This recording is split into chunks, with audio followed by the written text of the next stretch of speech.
Docteur, bonjour. Bonjour Damien, bonjour à tous. Allez, ce matin avec vous, on va s'intéresser à l'embolie pulmonaire, qui est une urgence vitale. Alors, on commence comme d'habitude par la question prosaïque. De quoi s'agit-il exactement, Vincent ? Alors, vous avez raison de parler d'urgence vitale parce qu'en fait, il y aurait 12 000 cas de décès par an en France d'embolie pulmonaire. Ouais, donc, même, effectivement, c'est conséquent. Ouais. Sur le mécanisme, en fait, l'embolie pulmonaire est très souvent la complication d'une phlébite. Vous savez, c'est lorsque vous avez un caillot au niveau d'une veine de la jambe qui remonte jusqu'au cœur et va se bloquer dans l'une des artères de vos poumons. La résultante de tout ça, c'est qu'au final, l'oxygène va avoir du mal à passer dans le sang et effectivement, ça va avoir des conséquences.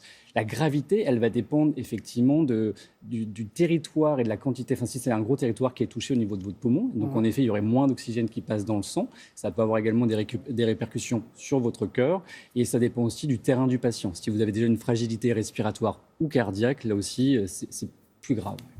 Comme toujours, vous connaissez cette chronique par cœur. Vincent ne vient jamais seul, il vient avec son tuto. Regardez. Sur le dos. Depuis ce matin, vous ressentez une douleur dans la poitrine qui dure, un essoufflement, voire une gêne pour respirer. Vous ne le savez peut-être pas, mais l'une des artères de vos poumons est probablement en train de se boucher. C'est ce qu'on appelle une embolie pulmonaire. La conséquence, une partie du poumon touché ne peut plus fournir d'oxygène à votre corps. Attention, d'autres symptômes moins classiques peuvent annoncer une embolie pulmonaire, comme une accélération du rythme cardiaque, une toux et des crachats avec du sang ou encore un malaise.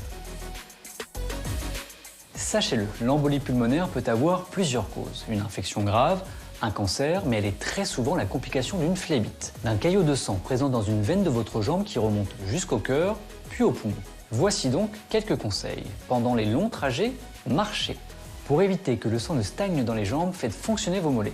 Ils sont de véritables pompes et font remonter le sang jusqu'au cœur. Ne croisez pas les jambes et n'hésitez pas à boire de l'eau. Attention au surpoids et au tabac. Alors mangez équilibré et pratiquez une activité physique régulière. Un cancer, une opération, le port d'un plâtre ou encore une grossesse peuvent aussi causer une phlébite. Si vous êtes un sujet à risque, votre médecin pourra vous prescrire en prévention des chaussettes, un collant ou un bas de contention, voire également un traitement anticoagulant. Et pour vous mesdames, une contraception plus adaptée.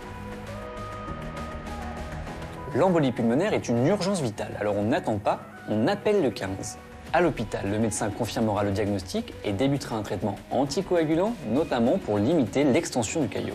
En cas de forme grave, un traitement spécifique pourra être réalisé pour déboucher l'artère et rétablir la circulation du sang. Alors, pour protéger vos poumons, chouchoutez vos mollets et prenez soin de vous. On va tenter, on va prendre soin de nous. Vincent, avec l'actualité de la Covid-19, on a aussi entendu parler d'embolie pulmonaire dans les formes graves. Comment ça s'explique ? En effet, l'embolie pulmonaire n'est pas que la conséquence ou la complication d'une phlébite. Il y a d'autres pathologies qui peuvent en être responsables. On a pu effectivement le constater lors des formes de Covid graves où il y a eu des embolies pulmonaires. On l'explique par un trouble de la coagulation. On parle d'hypercoagulabilité, un sang un peu trop épais, voilà, j'exagère mais c'est un peu ça. Et puis aussi une atteinte de l'intérieur des vaisseaux. Au final, tout ça, ça va favoriser la formation de caillots et de thromboses, donc d'embolie pulmonaire. Là où on a bien progressé, c'est que tous les patients qui sont hospitalisés pour des formes de Covid, très rapidement, on introduit des traitements anticoagulants qui vont éviter la formation de ce caillot. Et aujourd'hui, on a une prise en charge des formes de Covid bien meilleure que ce qui était il y a un an. D'ailleurs, on introduit aussi des corticoïdes qui, dans les formes sévères, vont permettre une meilleure prise en charge et une meilleure pronostic également du patient. Bon, et pour l'embolie, pour la prévenir, toujours un peu de sport, c'est toujours bien, ça fait de mal à personne. Ça ne fait mal à personne, effectivement. Toutes les maladies cardiovasculaires, les AVC, les problèmes cardiaques, mais également les embolies pulmonaires, le sport et puis l'alimentation également.